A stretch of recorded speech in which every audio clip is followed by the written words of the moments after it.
আসিফ নজরুলের যে বাপ আছে ইন্ডিয়া, এই বাপেদের নাম বের হয়ে আসবে। আসিফ নজরুলের বাপ আওয়ামী লীগ, তাদের নাম বের হয়ে আসবে। যে কারণে সেটা নিয়ে কমিটি করা হচ্ছে না। আমার কোন কথাটা আসিফ নজরুলের বিশ্বাস নেই সেটার বাইরে এগুলো আমি একদম প্রকাশ্যে একদম ভিজিবল জিনিস, এইটা নিয়ে জিজ্ঞেস করেন আসিফ নজরুলকে, কেন এখন পর্যন্ত কমিটি তৈরি করেন, কেন এখন পর্যন্ত আলেমরা জেলে, কেন এখন পর্যন্ত বিডিআর এর লোকজন বের হইতে পারেনি। এগুলো নিয়ে কোশ্চেনের জবাব দিতে পারলে আমরা আসিফ নজরুলের ব্যাপারে সন্তুষ্ট হবো। আসিফ নজরুল নিয়ে ভাই যেটা আপনি আপনি আমাকে বললেন, আসিফ নজরুলের ব্যাপারে আপনাকে বুঝতে হলে একটু ভিতরে যাইতে হবে, আর একটা সপ্তাহ ওয়েট করতে হবে। আসিফ নজরুল আসলে কে সেটা আপনাদেরকে জানতে হবে। দেশবাসীকে জানলে সেই দিন আপনারা বুঝতে পারবেন যে আসলে আসিফ নজরুলকে দিয়ে এসব সম্ভব কিনা। আর আরেকটা বিষয় সেটা হচ্ছে যে, যেহেতু আমার চ্যানেলে এই কথাগুলো এটা নিয়ে খুব বেশি করার টাইম পাইনি, আমি আরেকটা নিয়ে খুবই ব্যস্ত আছি। সেটা হলো, আপনার যাদেরকে নিয়ে কথা হচ্ছে তারা তো সমন্বয়ক, তাই না? তারা তো তারই সরকারে আছে, সমন্বয়করা বাইরে আছে। সমন্বয়কদের কাছে যা জিজ্ঞেস করেন, সমন্বয়কদেরকে যা করেন, নাহিদ আসিফেরা বলুক যে আসিফ নজরুল প্রধান উপদেষ্টা হইতে চায় নাই, এটা নিয়ে কোনো কথা ওই দিন সকালে হয়নি। যদি এটা বলে, তারপরের দিন আমি বলবো যে ওকে ঠিক আছে, তাহলে ওদের আমাকে যারা তথ্য দিয়েছে, কারণ আমি যে প্রোগ্রামটা করেছি, এই প্রোগ্রামটা তো ভাই আমি তো সেনাবাহিনীতে চাকরি করিনি, আমি সেনাবাহিনীতে ট্রেনিংও করিনি। তো সেখানে এরকম কিছু জিনিস দেখানো হয়েছে, যে জিনিসগুলো সেনাবাহিনী না দিলে তো এটা সম্ভব না। আপনি সেনাবাহিনীর এই যে ওরা যে ট্রুপ যে করেছিল, কোন কোন জায়গায় ওদের চেকপোস্ট, কোন কোন বাহিনীর ব্রিগেডের চেকপোস্ট কোথায় দেওয়া হয়েছে, এগুলো সব ম্যাপ সহ এখানে দেখানো হয়েছে। তো এটা কিভাবে সম্ভব? নিশ্চয়ই সেনাবাহিনী সহায়তা করেছে এখানে। তো সেনাবাহিনী যদি নাকি আমাকে এটা দিয়ে থাকে, তাহলে আমাকে ভুল দিতে পারে। তাহলে ভুল যদি দেয়, তাহলে সেটার জন্য আমি কার কাছে আমি এটা জাস্টিফাই করবো? আসিফ নজরুল যা বলবে সেটাও সত্য। থার্ড পার্টি কে হইতে পারে সেটা? তাহলে ছাত্ররা হইতে পারে। ছাত্রদেরকে বলেন পোস্ট করে যে সাংবাদিক ইলিয়াস যা বলেছে এগুলি সব মিথ্যা কথা। ওই দিন আসিফ নজরুল প্রধান উপদেষ্টা হইতে চায় নাই, এবং ডক্টর মোহাম্মদ ইউনূসকে নিয়ে যে প্রধান উপদেষ্টা হওয়ার বিষয়ে যে কনফিউশন তৈরি হয়েছিল নিজেদের মধ্যে, সেটাও হয় নাই। এরকম কোনো ঘটনাই ঘটে নাই। তাহলে আমি বুঝবো যে ওকে ঠিক আছে, তাহলে বোধ হয়।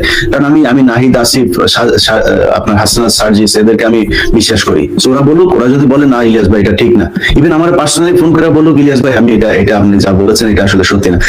ইভেন যে সমন্বয়কদের ভেতরে একজন এই পর্যন্ত কথা বলেছে, তিনি বলেছেন যে ইয়েস আসিফ নজরুল, এবং এটা না আরো একজনের কথা বলি, সেটা হচ্ছে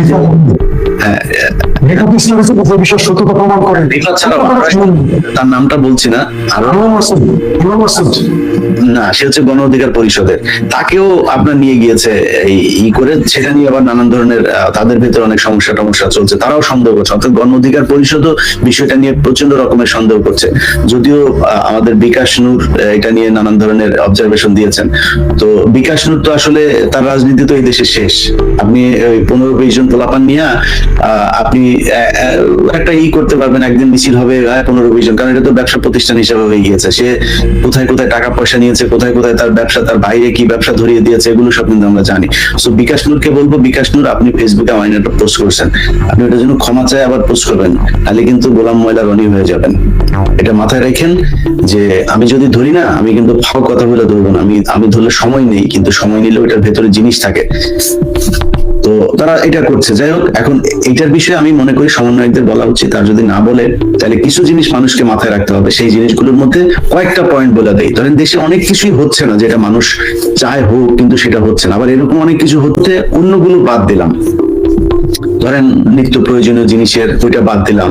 প্রবাসী মন্ত্রণালয়ের কিছু, পররাষ্ট্র মন্ত্রণালয়ের কিছু কাজ আছে, প্রবাসীদের কিছু নিয়ে কিছু কাজ আছে, যে প্রবাসীরা এখন পর্যন্ত যে সুযোগ সুবিধা পাওয়ার কথা, ইন্ডিয়া থেকে সৌদিতে যাইতে লাগে 1 লাখ, আমার দেশ থেকে কেন 5 লাখ লাগে, 7 লাখ লাগে, মালয়েশিয়া যেতে কেন 50,000-এর জায়গায় 5 লাখ লাগে। এটা নিয়ে প্রবাসীদের এই কাজগুলো করা দরকার, হচ্ছে না, এগুলো বাদ দিলাম। আসিফ নজরুলের জায়গাটাই আসি।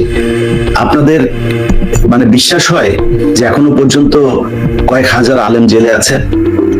এটা বাংলাদেশের মানুষ কি বিশ্বাস করেন? এখনো পর্যন্ত আছে, এখনো পর্যন্ত, এই যখন কথা বলছি এই সময় পর্যন্ত। বিডিআর এর পরিবারগুলোর সাথে আমার মানে আমার জায়গা থেকে আমি তাদেরকে যতটুকু সম্ভব আমি সাপোর্ট দেওয়ার চেষ্টা করছি। তাদের সাথে আমার কানেকশন আছে, তাদের সাথে আমার কথা হয়। এই মামলাগুলোর ব্যাপারে কি হচ্ছে, সামনে কি হতে যাচ্ছে, এগুলো নিয়ে সবসময় তারা আমাকে আপডেট জানায়। 5 তারিখের পরে ভাই 3টা শুনানি হয়েছে, জামিন শুনানি।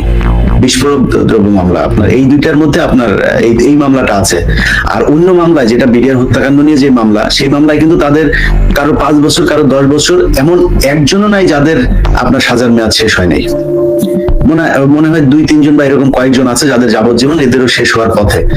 এখন তাদেরকে ছাড়া হচ্ছে না, 5 বছর মেয়াদ যার, সে কিন্তু 10 বছর ধরে ফাও জেল খাটছে। আচ্ছা আপনি বলেন, বাংলাদেশের এই সরকারকে কি এটা বোঝানো যায় না এখন পর্যন্ত যে বিডিআর হত্যাকাণ্ডের সময় ষড়যন্ত্র, এটা কি আসিফ নজরুলকে বোঝানো গেছে এখন পর্যন্ত? বাংলাদেশের মানুষ কি কেউ জানে যে এই গুম, এই বিডিআর হত্যাকাণ্ড এগুলো কারা করলো? আসিফ নজরুল এখনো পর্যন্ত জানেন নাই। এদের প্রথম শুনানিতে আসিফ নজরুল পিপি নিয়োগ দেওয়ার সময় পায়নি, তার আগে কিন্তু শিল্পকলা একাডেমি, ডিজিটিজি এগুলো নিয়োগ দেওয়ার সময় পেয়েছেন। তারপরে অন্যান্য কথাবার্তা আপনার চ্যানেলে আর নাই বলি, সুন্দরভাবে বলা যায়, সেগুলো আর না বললাম। উনি পিপি নিয়োগ দিতে পারেনি প্রথম শুনানিতে। আচ্ছা, পরের শুনানি হইল সম্ভবত এই মাসের 7 তারিখে বোধহয়, মানে নভেম্বরের 7 তারিখে। সেই 7 তারিখে, নভেম্বরের 7 তারিখে সম্ভবত, আমার ঠিক আমি ডেটগুলো ভুল করতে পারি, অর্থাৎ লাস্ট যেটা গেল সেটাতে বলেছে যে পিপি নিয়োগ হয়েছে। উনি পড়ার সময় পান নাই এখনো, এটা বিশাল বড় একটা এটা পড়ার এখনো সময় পায়নি। আচ্ছা, তারপরের না সরি, এটা হলো এর আগেরটা।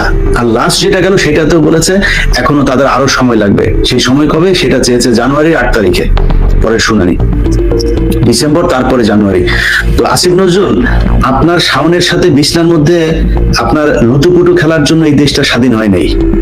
আপনাকে বুঝতে হবে এই দেশে আলেমরা জীবন দিয়েছে, তাদের তাড়াতাড়ি ছাড়ানোর ব্যবস্থা করেন। তাদের মামলার ব্যাপারে প্রচন্ড রকমের রেস্ট্রিকশন দিয়ে রেখেছে, শুনানি হচ্ছে না, জানেন আপনি? আমি কালকে এক আলেমের সাথে কথা বললাম, তাদের এই শুনানিগুলো ডিলে করা হচ্ছে, সপ্তাহে একটা করে, একদিন করে আপনার শুনানি নেওয়া হচ্ছে, এর বাইরে মামলা, মানে যত এটাকে লেন্দি বানায় এই আলেমদেরকে যতদিন জেলে রাখা যায়। আসিফ নজরুল স্বপ্ন দেখে আর্মি আসবে, আর্মি আসার পরে এদের নিয়ে কথা বলা যাবে না। আসিফ নজরুল, আমরা বাল ফালাইতে এখন এখানে বসে আছি, আপনার মনে হয় এখানে আমেরিকায় বসে আছে, এতদিন দেশে যাই নাই কেন? তোমার মতো এরকম এই ইন্ডিয়ান রয়্যাল এজেন্ট যে এখনো পর্যন্ত আসতে পারে, এটা আমরা জানি। তোমাদেরকে নির্মূল না করা পর্যন্ত দেশে যাবো না। কিছু ছিঁড়তে পারলে ছিঁড়া দিও। এগুলি খুব কষ্টের কথা মাসুম ভাই, বিশ্বাস করেন। বিডিআর এর পরিবারগুলো আপনি জানেন, সেই উত্তরবঙ্গ থেকে ঢাকায় আসে, বাস ভাড়ার টাকা নাই ভাই, বাস ভাড়া দেওয়ার মতো টাকাটা নাই।